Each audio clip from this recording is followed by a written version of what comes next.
Welcome back Likhitha YouTube ಚಾನಲಲ್ಲಿ ಇವತ್ತು ಏನು ಮಾಡ್ತೀನಿ, ಹೋಳಿಗೆಗೆ ಕಾಯಿ ರಸ ಹೇಗೆ ಮಾಡೋದು ಅಂತ ನೋಡ್ಕೊಳ್ಳೋಣ.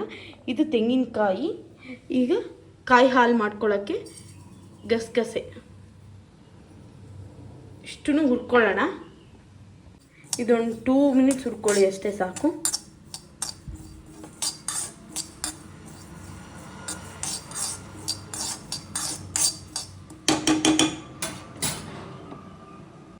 ಈಗ ಕಾಯಿ ರಸ ಮಾಡ್ಕೊಳ್ಳೋದಕ್ಕೆ ತೆಂಗಿನಕಾಯಿ, ಗಸಗಸೆ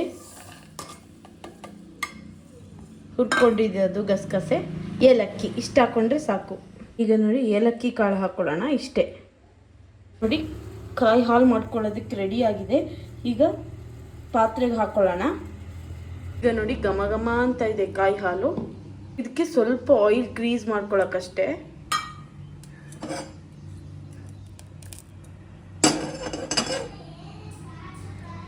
ಕಾಯಿ ಹಾಲು ಹಾಕ್ಕೊಳ್ಳೋಣ.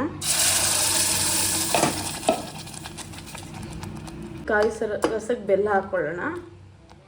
ಈಗ ನೋಡಿ ಕಾಯಿ ಹಾಲಿಗೆ ನೀರು ಹಾಕ್ಕೊಳ್ಳೋಣ.